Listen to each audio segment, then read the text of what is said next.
പകുതി വിലയ്ക്ക് സ്കൂട്ടർ എന്ന വാഗ്ദാനത്തിൽ കുടുങ്ങി കണ്ണൂർ ജില്ലയിൽ മാത്രം പണം നഷ്ടമായത് 2000-ലധികം പേർക്ക്. മൂവാറ്റുപുഴയിൽ കഴിഞ്ഞ ദിവസം പിടിയിലായ അനന്തകൃഷ്ണന്റെ നേതൃത്വത്തിലുള്ള സംഘമാണ് കണ്ണൂരിലും തട്ടിപ്പ് നടത്തിയത്. പ്രാദേശിക തലത്തിൽ രൂപീകരിച്ച സീഡ് സൊസൈറ്റികൾ വഴിയായിരുന്നു തട്ടിപ്പ്. 60,000 രൂപയടച്ചാൽ 1.25 ലക്ഷത്തിന്റെ ഇരുചക്ര വാഹനം. ഇതായിരുന്നു വാഗ്ദാനം. തട്ടിപ്പിൽ കുടുങ്ങിയതേറെയും സ്ത്രീകൾ. ഇത് അവർ നമുക്ക് തന്ന പേപ്പറാണ്. 500 രൂപ കൊടുത്തിട്ട് അവർ തന്ന പേപ്പറായത്. അപ്പോൾ ഇതിൻ്റെ അകത്ത് 100 വർക്കിംഗ് ഡേയ്സിനുള്ളിൽ നമുക്ക് വണ്ടി കിട്ടുന്നതാണ് പറഞ്ഞത്. അപ്പം നമ്മൾ 100 ദിവസം കഴിഞ്ഞിട്ടും ഇത് നമ്മൾ ചോദിക്കാതെ തുടങ്ങി. ഗ്രൂപ്പും കാര്യങ്ങളൊക്കെ ഉണ്ട്.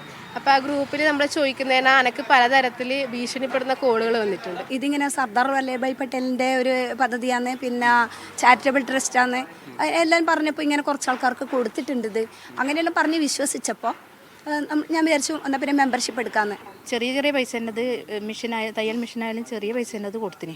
വലിയ പൈസ ഉണ്ടല്ല അവർ പിന്നെ തരാമെന്ന് പറഞ്ഞിട്ട് അങ്ങനെ ഇതാക്കും. ഇതിന് ഓണക്കിറ്റ് മുഴുവൻ എല്ലാവർക്കും കൊടുത്തിരുന്നു. അതെല്ലാം കണ്ടിട്ടാണ് നമ്മളിത് മുൻകൈയെടുത്ത് കീഞ്ഞിന്. ഇങ്ങനെ തട്ടിപ്പുണ്ടെന്ന് നമുക്ക് അറിയില്ലായിരുന്നു. പ്രാദേശിക തലത്തിൽ സീഡ് സൊസൈറ്റികൾ സ്ഥാപിച്ചായിരുന്നു തട്ടിപ്പിന്റെ തുടക്കം. സാമൂഹ്യ പ്രവർത്തകരെയും പ്രാദേശിക രാഷ്ട്രീയ നേതാക്കളെയും സൊസൈറ്റിയുടെ കോർഡിനേറ്റർമാരായി നിയമിച്ചു. ജില്ലയുടെ വിവിധ മേഖലകളിൽ നിന്ന് ആയിരക്കണക്കിന് പേരാണ് സൊസൈറ്റിയിൽ അംഗത്വമെടുത്തത്. പകുതി വിലയ്ക്ക് ഓണക്കിറ്റും ഗ്രഹോപകരണങ്ങളും നൽകി ആദ്യം വിശ്വാസമാർജിച്ചു. പിന്നാലെയായിരുന്നു ഇരുചക്ര വാഹനം എന്ന വാഗ്ദാനം. 50,000 മുതൽ 60,000 രൂപ വരെയാണ് പലരിൽ നിന്നും പിരിച്ചെടുത്തത്. 100 ദിവസത്തിനകം വാഹനം വീട്ടിലെത്തുമെന്നായിരുന്നു വാഗ്ദാനം. മാസങ്ങൾ കഴിഞ്ഞതോടെയാണ് തട്ടിപ്പെന്ന് വ്യക്തമായത്. 3-4 വട്ടം വിളിച്ചിട്ടും പെണ്ണുങ്ങൾ ഫോൺ എടുക്കുന്നില്ല. മെസ്സേജ് അയച്ചാൽ നോക്കുന്നില്ല. ഗ്രൂപ്പിൽ മെസ്സേജ് ഇട്ട് ഒന്നും നോക്കുന്നില്ല. ലാസ്റ്റ് ഞങ്ങൾ റീഫണ്ടിനുള്ള അപേക്ഷയും കൊടുത്ത് റീഫണ്ടിന് കൊടുത്തു.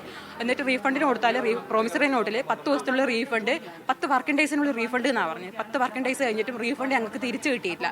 17 പേര് റീഫണ്ടിൻ്റെ അപേക്ഷ കൊടുത്തിട്ടുണ്ട്. തിങ്കളാഴ്ച നമുക്ക് പൈസ തരാമെന്ന് പറഞ്ഞിട്ടുള്ളതായിരുന്നു.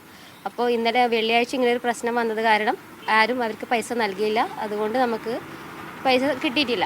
വൻകിട കമ്പനികളുടെ CSR ഫണ്ട് ഉപയോഗിച്ചാണ് സ്കൂട്ടറുകൾ പകുതി വിലയ്ക്ക് നൽകുന്നതെന്നായിരുന്നു കമ്പനിയുടെ വിശദീകരണം.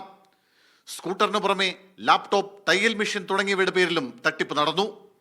കണ്ണൂർ, വളപട്ടണം, മയ്യിൽ, ശ്രീകണ്ഠപുരം, തളിപ്പറമ്പ് പോലീസ് സ്റ്റേഷനുകളായി 2000-ഓളം പേരാണ് ഇതുവരെ പരാതിയുമായി എത്തിയത്. പരാതി നൽകിയവരെ കമ്പനി ഉടമകൾ ഭീഷണിപ്പെടുത്തിയതായും ആരോപണമുണ്ട്. മീഡിയ 1 കണ്ണൂർ.